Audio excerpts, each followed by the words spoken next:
What's up everybody? Hope you're doing great. Welcome to my YouTube channel.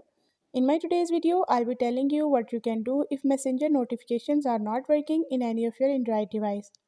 So if Messenger notifications are not working, you can make them work by following the steps which I'll be telling you in my today's video. But before that, hit the red subscribe button and the bell icon to stay updated. Now watch this video and you will learn what you can do if Messenger notifications are not working.